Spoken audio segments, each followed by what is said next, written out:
We are your home theater and AV questions answered. This is AVRant.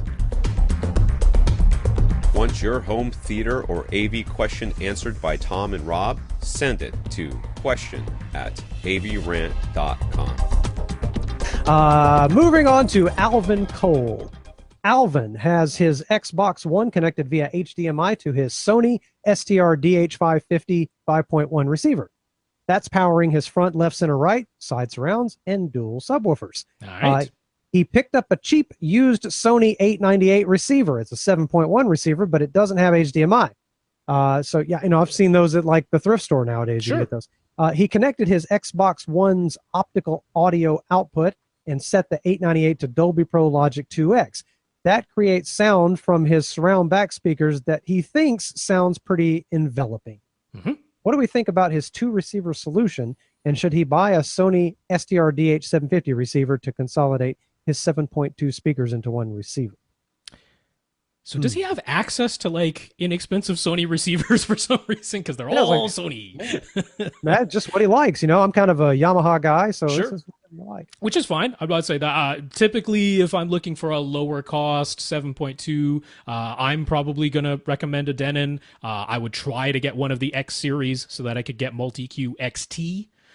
Which is very, very nice to have if you can afford it and get it. But if for some reason either you just like Sony or you have access to them at an incredible price or whatever it is.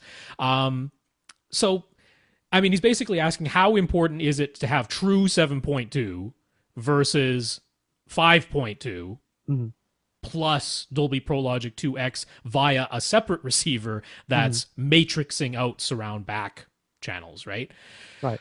And is there any difference? Like, is that an audible difference? Because it can be, yeah. Because I mean, if you're listening to genuine 7.1 soundtrack, that's not going to sound identical to listening to it in 5.1 and then matrixing the surround backs, right, using Dolby Pro Logic 2X. It's not going to sound identical. Right. Is it going to be a gigantic change your life difference? I mean, not really. We've talked a lot about things that aren't quite changing your life here. Yeah, I mean, what's going on in those surround backs is kind of limited, most of the time. Now, I mean, the solution he's got, I'm wondering, how do you make sure that the volume levels stay balanced? Yeah. I'm maybe because they're both Sonys, maybe the volume up down affects both receivers, and maybe it's the same IR command. I'm not sure. Maybe that would be one. He said, "What do we think of his two receiver solution?" That's about the only concern I might have, is that does the volume match? But as long as the volume matches, I mean, you're listening to Dolby Pro Logic 2X. That's what you're doing. Yeah. Right. It's kind of not necessary to have the DH550. I mean, I know he's doing it because it has HDMI. Yeah.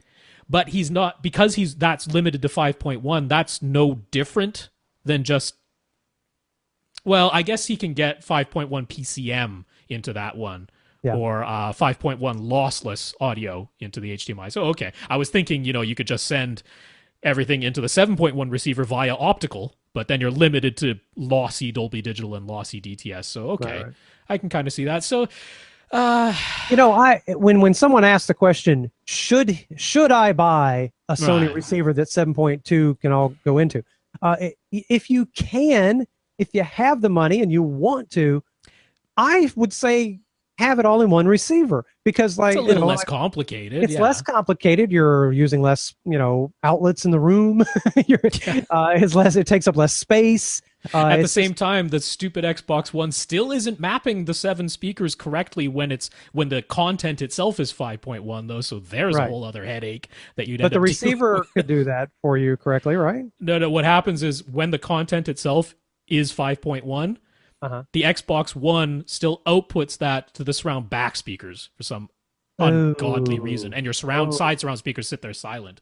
I did not realize that. See, I'm a PS3, PS4 kind of guy. So, but if you do it via Bitstream, which is coming with the forthcoming update, even for lossless audio, you're going to be able to Bitstream it out of the Xbox One. Then that isn't a problem anymore. It's only when the Xbox One is doing the decoding. So, of course, it brings up the question: if he loves Sony so much, why doesn't he have a PlayStation? But that's a different issue.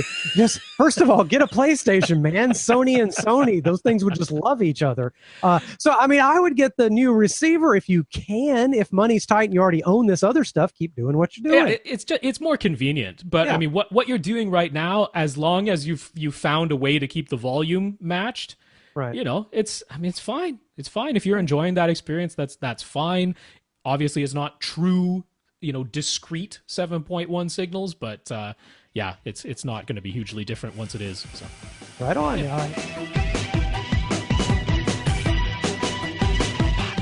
Want your question answered? Send it to question@avrant.com.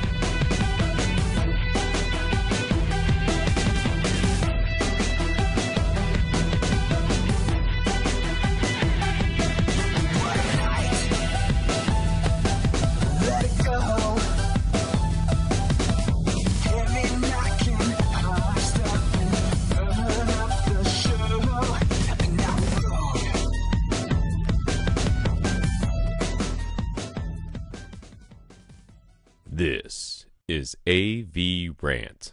Now go out and listen to something.